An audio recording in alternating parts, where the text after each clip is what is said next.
हम आज के इस दिन में जो चेतना रैली है बाबा भीमराव अंबेडकर के जन्म दिवस के अवसर पर हम चेताना चाहते हैं आपको कि जब तक आंदोलन नहीं करोगे तुमको कॉमन स्कूलिंग सिस्टम कोई नहीं देगा, और कोई नहीं देगा तो फिर तुम जहां हो वहीं रहोगे।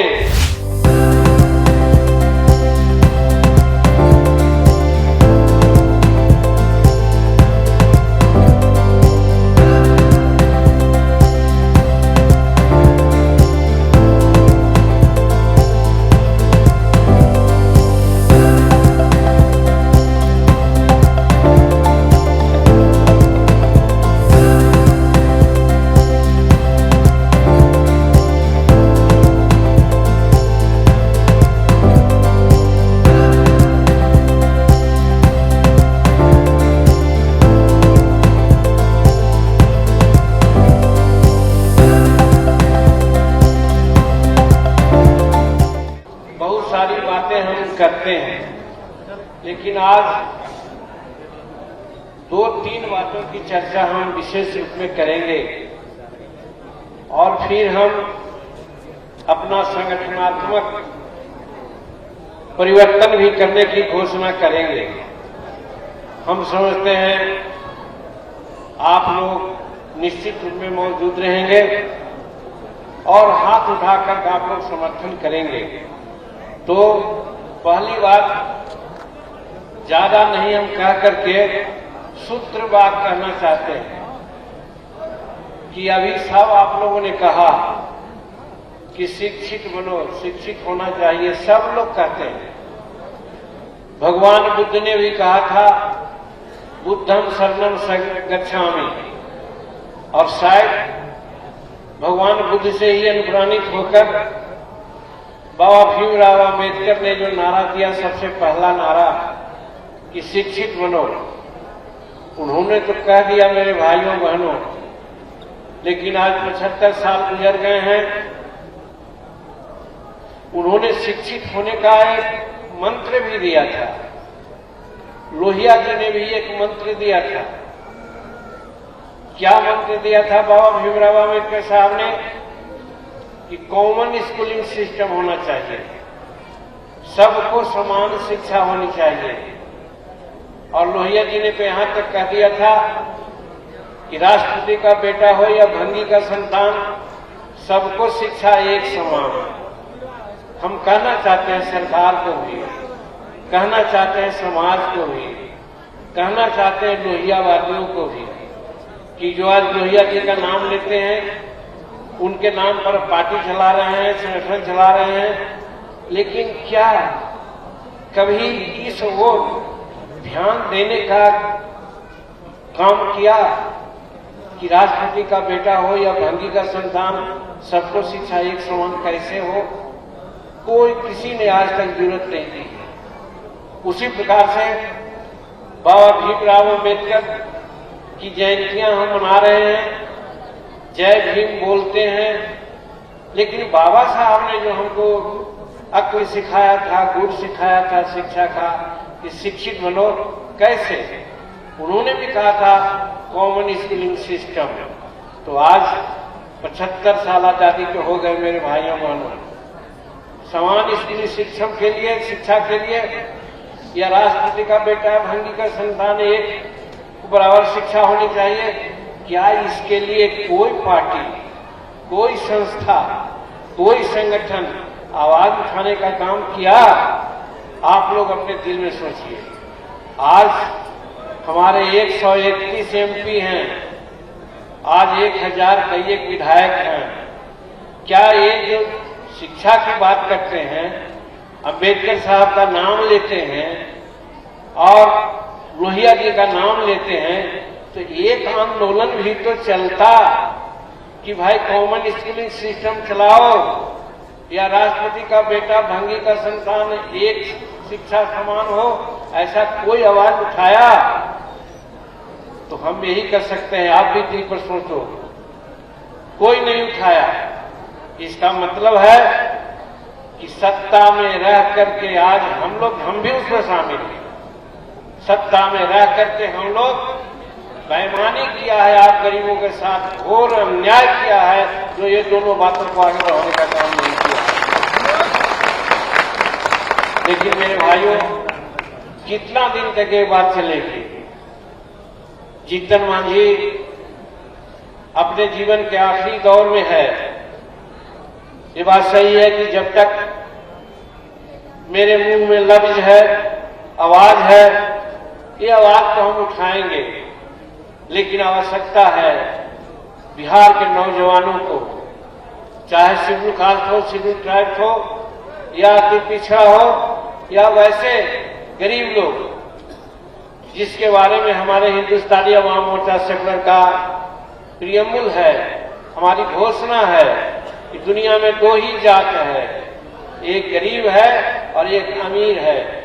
तो अमीरों के लिए जो हो रहा है आज हम आप सब देख रहे हैं, और गरीबों के लिए जो आज स्थिति है हम आप भोग रहे हैं। देख नहीं रहे हैं, भोग रहे हैं।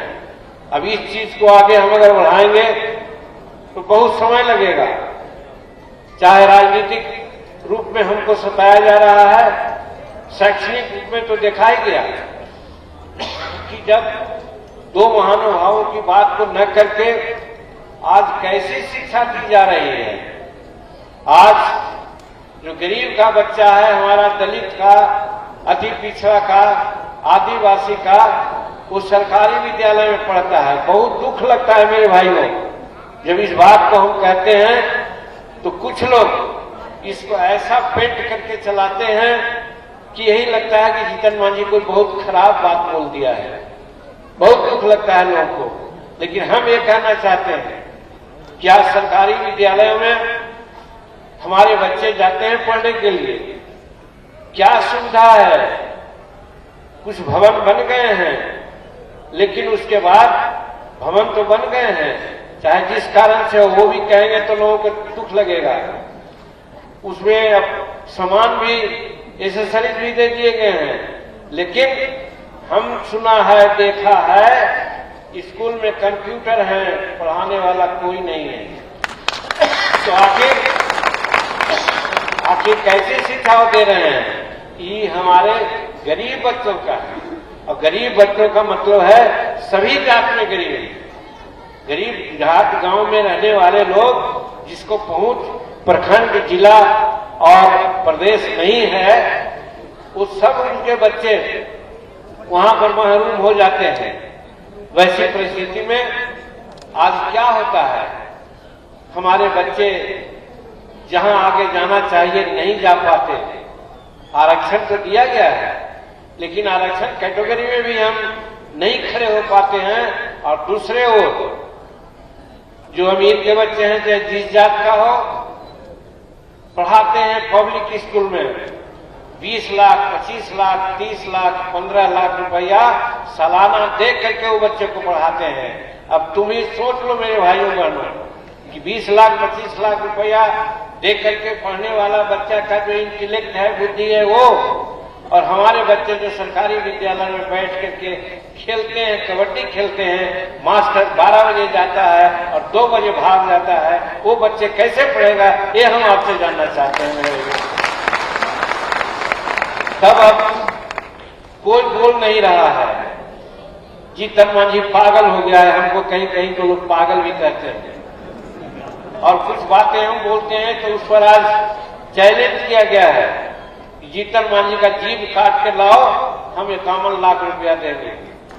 मेरा कहने का मतलब है मेरे भाइयों, आपको समझना होगा, बाबा भीमराव साहब अम्बेडकर ने 1932 में हमको अधिकार देने का काम किया था। अगर हम पोख्ता अधिकार आज हमारा होता कि हमारा रिजर्व कंस्टिट्यूंसी में रिजर्व के ही लोग वोट करेंगे, जिस प्रकार से एमएलसी में नगर निकाय का चुनाव अभी हुआ, नगर निकाय के लोग ही वोट दिया और वो एमएलसी बन गए, तो नगर निकाय की ही बात करेंगे। इसीलिए दूरदर्शी बाबा भीमराव अम्बेडकर ने 1932 के पूर्ण अपेक्ष में यही बात कही थी कि डबल मतदाता सूची दो, शेड्यूल कास्ट को अलग दो और उसको जनरल में वोट देने का भी अधिकार दो।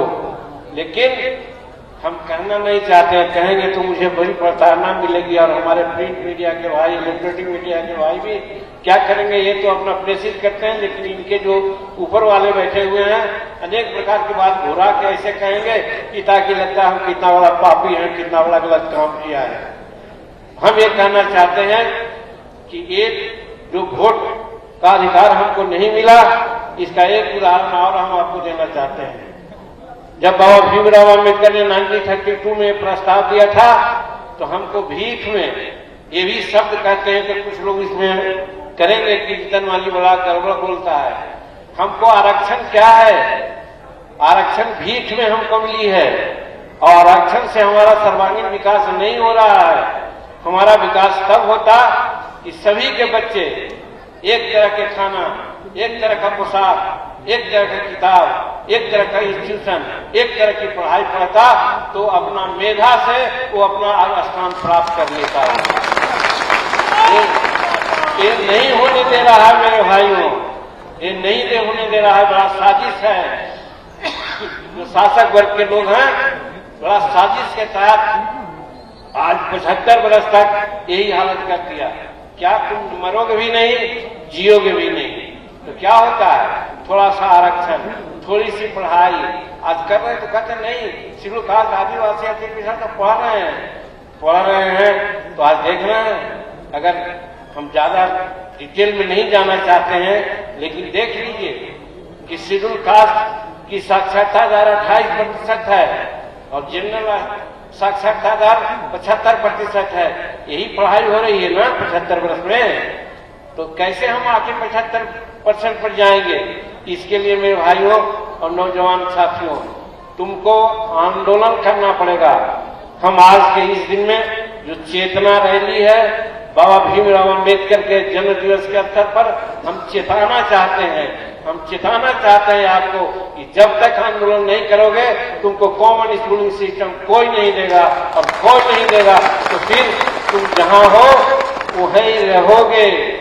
75 साल गुजर गया, 75 साल और गुजरेगा तो भी तुम्हारी यही हालत रहेगी। तो इसलिए हम कहना चाहते हैं, इसको भीमराव अम्बेडकर साहब ने कहा था, हमको उपाय भी बताया था। आज हम कहाँ करते हैं, हम बोलते हैं तो बड़ा दुख लगता है लोगों को कि ये मनुवादी लोग एक व्यवस्था में जाति पार्टी में बांट दिया।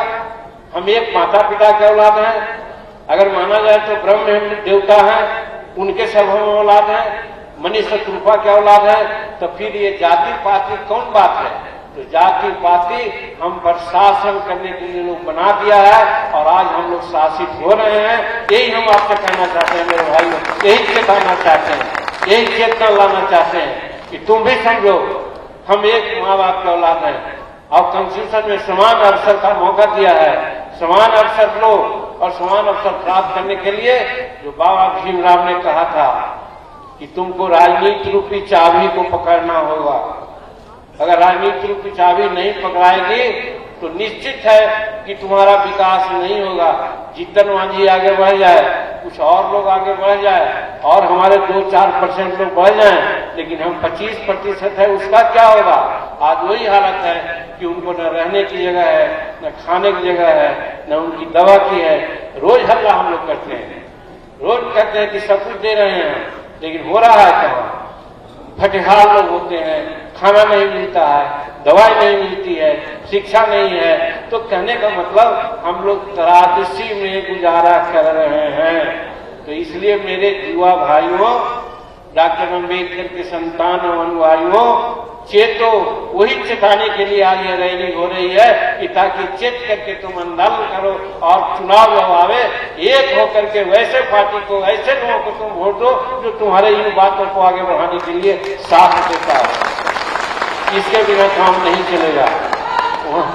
वहां फोड़ेगा लोग, वहां फोड़ेगा पैसा के नाम पर, दारू के नाम पर और सब चीज के नाम पर। बहकते आए हैं हम लोग, अब मत बहको, अब मत बहको। एक आया है, हम लोग पढ़े थे कि 4 गज 24 गज अंगुल प्रमाण, एते पर सुल्तान खड़ा है मच्चू को चौहान। उस वार चूका तो दुर्दशा हुई देश की, अवर बार चुकोगे तो दुर्गति होगी देह की। आज हम लोग की देह की दुर्गति होने की स्थिति है, इसलिए चुकने की जरूरत नहीं है। एक बात ये है।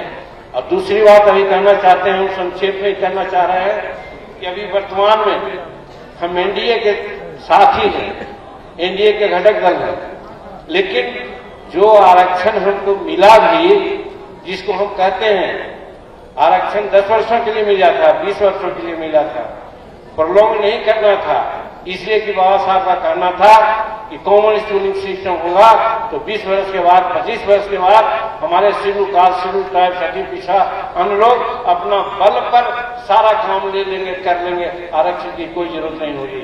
लेकिन अभी वो बात नहीं हुई है।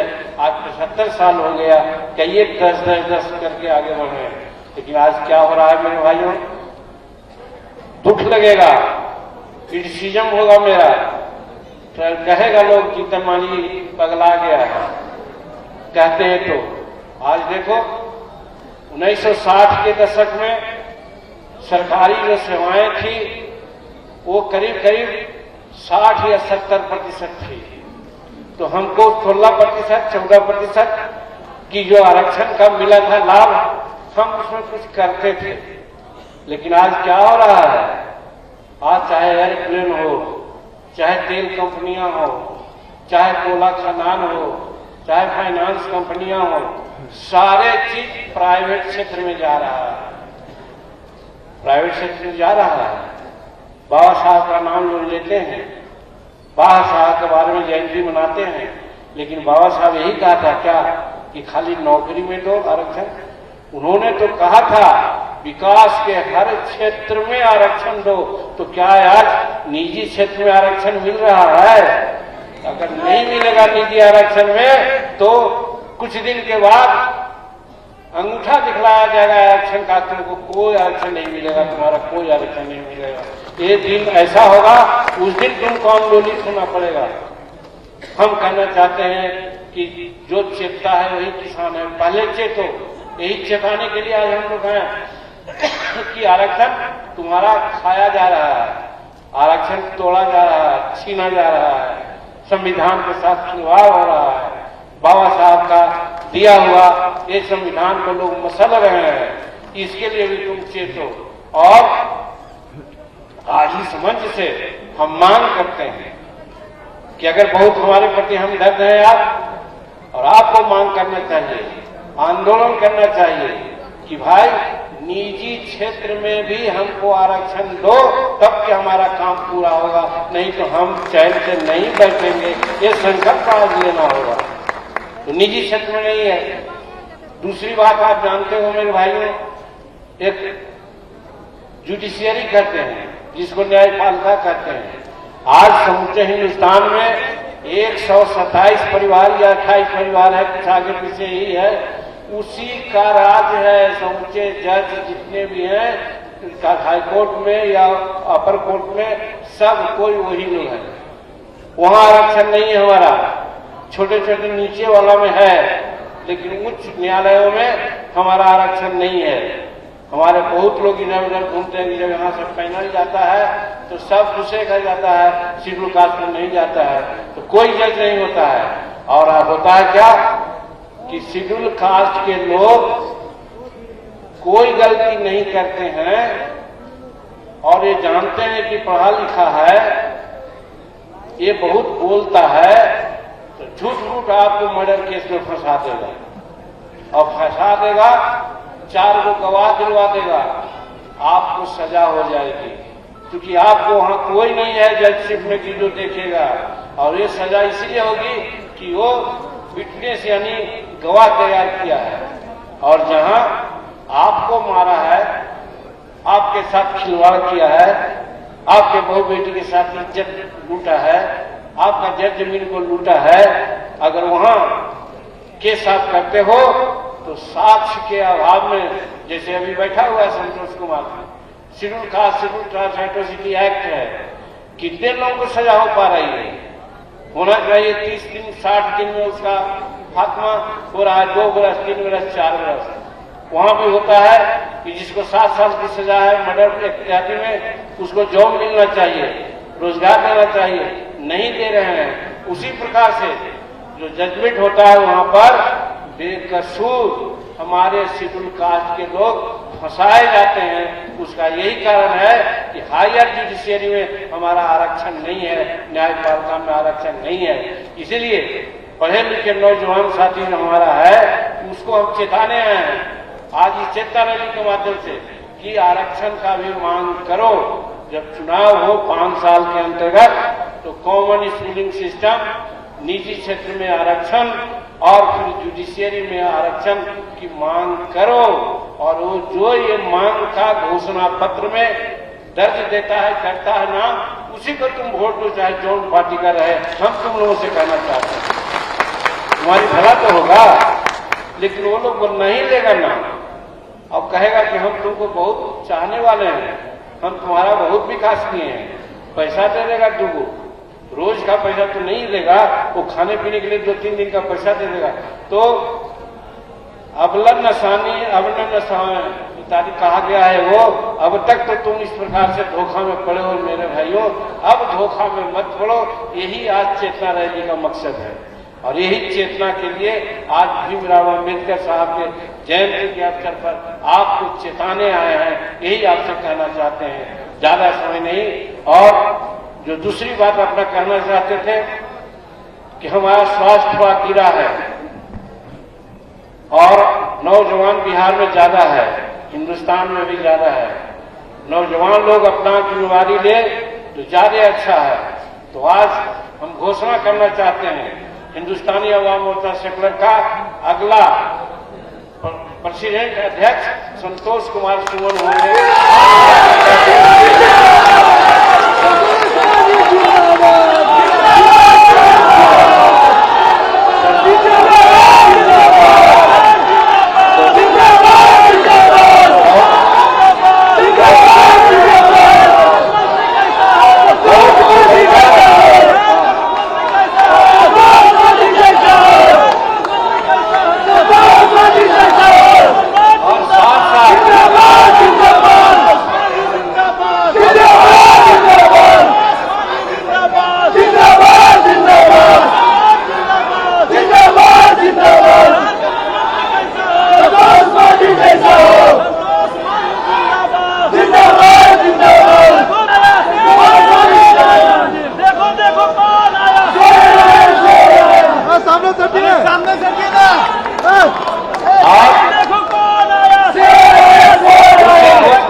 छोड़ के जा रहे हैं, हम इस पार्टी के संरक्षक के रूप में रहेंगे। हम कंट्रोल करके देखेंगे कि संतोष जी कैसा काम कर रहा है।